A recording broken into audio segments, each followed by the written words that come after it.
1. Une flamme et c'est la fête. 2. Que des têtes allumées. 3. S'enjailler, c'est la quête, ce que t'as prévu annuler. Vive le triple filtre. Smoke weed every day.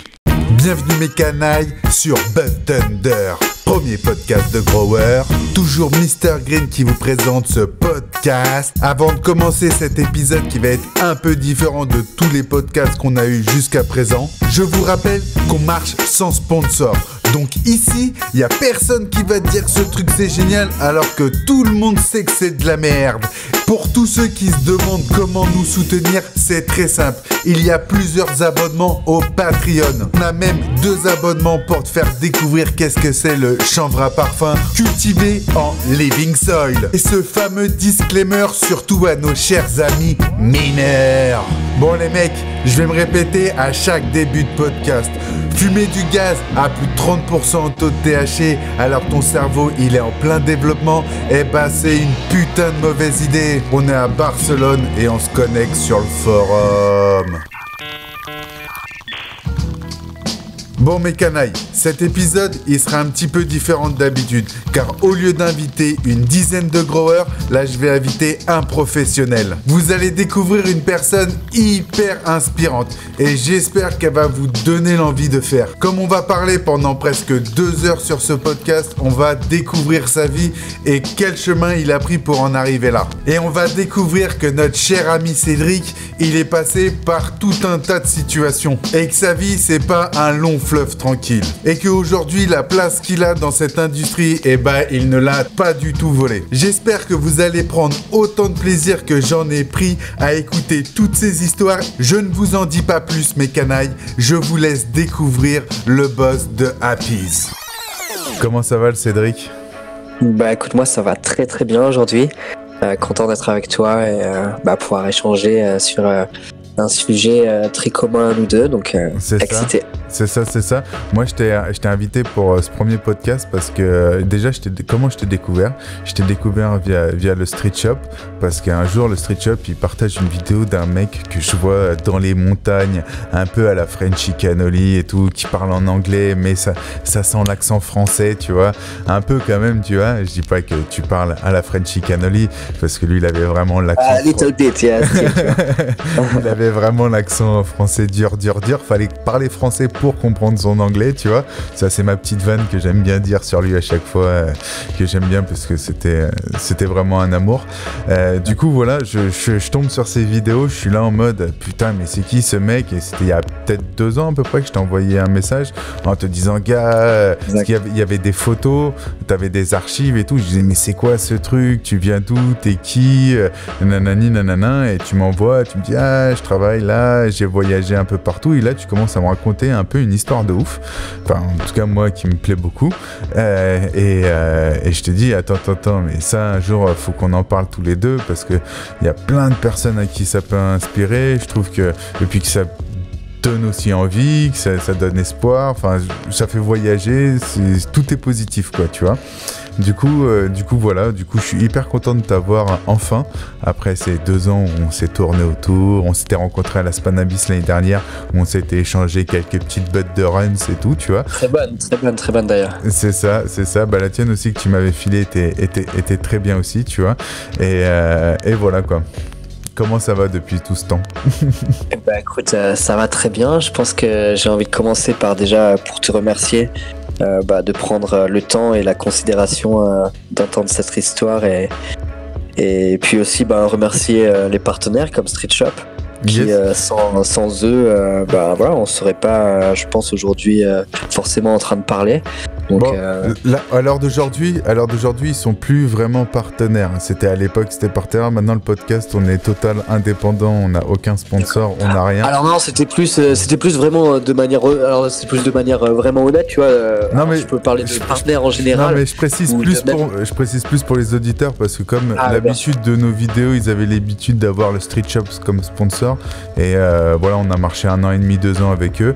Et ça s'est très bien passé, très bonne équipe le Street Shop, mais c'est vrai que là on réfléchit plus à une politique d'indépendance, tu vois. C'était juste la précision que je voulais mettre, quoi. Mais sinon, très bien. Alors moi, c'était clairement global, hein. C'est un remerciement à tous nos partenaires, à tous nos retailers, à nos distributeurs et bien sûr à nos consommateurs qui, sans eux, en fait, on n'aurait même pas matière à discuter aujourd'hui, hein. C'est grâce à eux qu'on avance. Donc, merci à tout le monde. Merci pour le mouvement. Et puis merci pour c'est vrai que tu dis ça, mais c'est vrai que le Street Shop, c'est les rares qui nous ont fait confiance, qui ont fait confiance à peu près à tout ce qu'on fait, autant des graines, autant des sols vivants, autant de tout ça. À chaque fois, c'est vrai qu'on a l'équipe de Street Shop, à chaque fois ils nous disent non, on kiffe, on valide, on vous suit, chose qui est très rare parce qu'on va pas se mentir, dans le paysage francophone, il y a très peu de personnes qui donnent de la force, tu vois, et ils vont plus. C'est triste un peu, et j'espère que nos histoires vont un peu changer cette face. C'est sûr. Après, voilà, j'ai pas envie d'être violent dès le début, mais c'est vrai que c'est quand même bien plus sûr. Après, facile. en fait, c'est même plus un message d'amour. Un message d'amour. Ah bah, dans le sens où, moi, tu vois, je pense que toi comme moi, on vit à l'étranger depuis quelques années. Moi, j'adore toujours la France, hein, d'où je viens, ça c'est clair et certain, mais par contre, il semblerait que dans notre industrie, dans notre milieu, il y ait beaucoup de jalousie, beaucoup d'envie qui vient de France, alors que de l'extérieur du monde international, ça n'existe pas, tout le monde se supporte. Et il n'y a que la France qui amène cette vibes. Et Street Shop, il fait partie clairement des rares players à toujours envoyer de la force c'est pour ça aux aussi gens qui le méritent. C'est pour ça aussi qu'ils ont été vachement critiqués pendant pas mal d'années. C'est parce qu'en fait, eux, ils font leur taf et c'est très rare qu'ils commentent les autres magasins qui rentrent dans des conflits, tout ça et tout. Chose que voilà. Mais après, moi, le problème que j'ai avec le paysage francophone, je précise bien paysage francophone, hein. Je mets les Belges et un peu les Suisses et les Canadiens dedans, tu vois. Côté français, c'est qu'ils sont en gros, ils sucent trop les Américains, quoi. Faut arrêter, faut leur lâcher les boules 5 minutes, tu vois. J'ai l'impression qu'on retourne un peu, tu sais, à une certaine époque où il y avait le rap américain et que tous les rappeurs disaient tu sais, fallait être un rappeur américain pour être un vrai rappeur. Non, tu vois. En France, on a des excellents growers, on a un savoir-faire qui est incroyable. Et j'ai vachement du mal à comprendre pourquoi, tu vois, les magasins, les gros shops et tout ça, ils font pas trop le pari des Français et qui vont aller se faire chier à payer 3 fois le prix chez les Américains, tu vois, juste pour avoir la hype Instagram et tout ça. Enfin bon, bref, ça c'était mon petit coup de gueule. Tu m'as tendu la perche, du coup. Que j'entends. Que je passe, quoi. Donc on appelle, si on conclut sur cette petite introduction, je dirais que moi j'aimerais beaucoup que le monde francophone s'unifie plus que se tire dans les pattes, parce que ensemble on est plus fort. Et puis c'est plus sympa aussi, enfin tu vois, c'est la vie de tous les jours, donc autant s'éclater que faire des guéguerres ou des petites batailles inutiles, hein, qui ne servent à personne au soir. Grave. Voilà, peace à tout le monde, peace aux Frenchies, quoi. C'est ça, on agite le drapeau blanc. Ok, donc, bon, voilà. C'est cool. Donc, si on revient, je te disais, moi, ça fait un petit moment que j'ai quitté la France. Ça n'a pas été mais juste, tout de suite. Du coup, est-ce que on peut venir au début de l'histoire, parce que je pense que tu as grandi en France. Est-ce que tu peux nous parler un peu j'aimerais que tu nous recontextualises un peu qui tu es, pour que les gens comprennent un peu ce qui se passe en toi, c'est-à-dire parce que moi, de ce que j'ai compris, c'est qu'à un moment, il y a eu un déclic en toi qui a dit rien à foutre, je prends mon sac à dos et je me casse, j'en ai plein le cul, quoi. Mais du coup, qu'est-ce qui a fait que t'en as eu plein le cul de tout ça aussi, tu vois? Ok, bon on va essayer d'aller à la source au départ. Donc une enfance en Auvergne, dans le centre de la France, où on va dire très heureuse, très très sympathique, tu vois, beaucoup de nature, beaucoup de rire, une enfance, je peux pas plaindre clairement de. Comment ? Une belle enfance, sympa. Ouais, clairement, une belle enfance sans trop de difficultés, je dirais.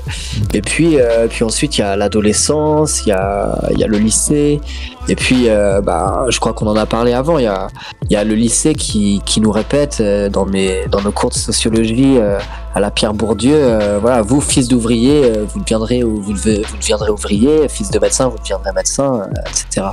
Et moi, j'ai beaucoup de mal avec ce concept directement. Alors, étant fils d'ouvrier, ayant vu mon père se lever à 4h du mat et rentrer à 15h et devoir faire une sieste jusqu'à 4-5 heures pour être en forme, pour pouvoir être le soir avec nous, j'ai compris qu'ouvrier, c'était pas forcément très facile et très sympathique. Donc c'était une vie que moi j'avais pas envie de continuer quand je voyais la dureté puis voilà, de mon grand-père, de mon père, c'était vrai, hein, ça a tourné de génération en génération. Donc j'avais un peu ce refus de cette théorie. Donc ça me poussait pas à avoir des meilleures notes, ça me poussait à être un peu plus pensif, à regarder plus par la fenêtre que écouter les professeurs. Par contre, voilà, ça m'a quand même fait comprendre qu'il fallait que je passe mes examens minimales pour m'insérer dans cette société où on te fait bien comprendre que ouais, il y a certains codes. Et donc voilà, j'ai fait les efforts qu'il fallait pour faire des études, mais qui m'ont tout de suite fait comprendre que la société dans laquelle j'allais évoluer n'allait pas forcément me rendre, enfin en tout cas travailler dans les secteurs dans lesquels j'avais appris. Ouais, tu sentais que la voie était un peu sans issue et que l'issue... Ouais, je sentais que moi j'étais en décalage. Voilà, après le baccalauréat, je suis parti en école de communication, et donc j'ai compris dans ces écoles que voilà, il y avait beaucoup de faux en fait dans la vie. Quand j'ai appris la communication, j'ai compris que ce qui maîtrisait la communication, c'était les médias, c'était les politiques, c'était les grandes entreprises, c'était les réseaux sociaux au final. Enfin, la communication, c'est quelque chose d'assez commun à toute l'humanité. C'est ce qui nous permet de parler ensemble maintenant. Donc cet apprentissage m'a un peu délusionné en fait encore plus de ce qu'était la réalité. Et donc j'ai pas voulu, j'aurais pu en faire on va dire bon escient. Ce qu'on me disait dans mon école, c'est ouais, faut que tu ailles travailler dans la publicité, il faut que tu utilises ta créativité, et donc moi j'ai tout de suite compris que bon, bien sûr j'avais des forces parce que on me disait que j'étais bon dedans et qu'il fallait que j'utilise ma créativité pour aller vendre plus.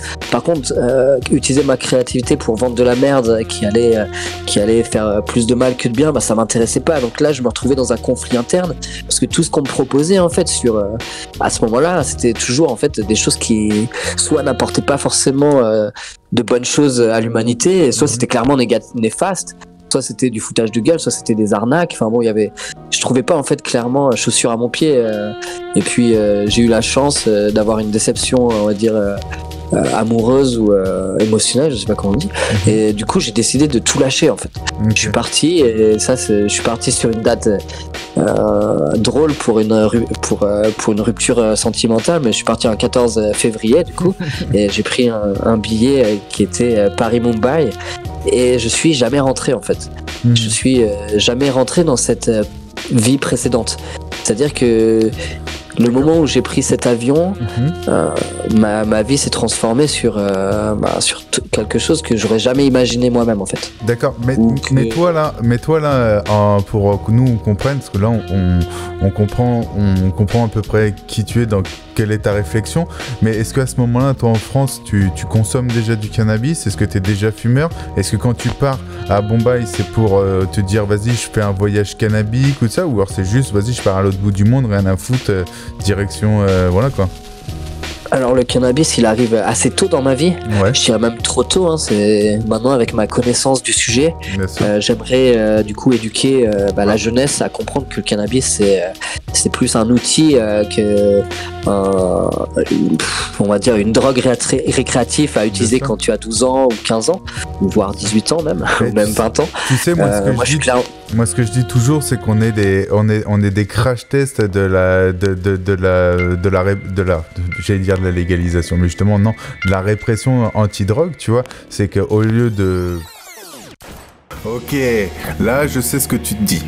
Comment ça, il y a même pas 15 minutes de podcast, il se fout de ma gueule. Eh non, le podcast en vrai il dure presque 1 heure. Et c'est à ça toutes les semaines, plus des vidéos. Là en ce moment on est sur la Spanabis 2023, la plus grande foire européenne. Et si tu veux check tout ça, t'as qu'une possibilité ma gueule, c'est d'être une canaille. Et en payant l'équivalent de 2 paquets de feuilles, tu as accès à tout notre contenu, plus tout ce que je produis par semaine. Nanana. N'oubliez pas une chose mes canailles, c'est qu'avec la prohibition que l'on vit depuis plus de 50 ans, on a perdu tout notre savoir sur cette plante. À tel point que limite au Moyen-Âge, on la connaissait mieux qu'aujourd'hui. Donc c'est à vous de vous informer et de transmettre la bonne parole. Je sais, ça fait un peu religieux, mais avec toutes les conneries qu'on entend depuis ces 50 dernières années, je pense que cette plante va falloir la remettre à sa place. Et pour ça, il va falloir discuter, échanger, communiquer et apprendre ce que c'est le cannabis. Et moi le premier, c'est pour ça que j'y travaille tous les jours.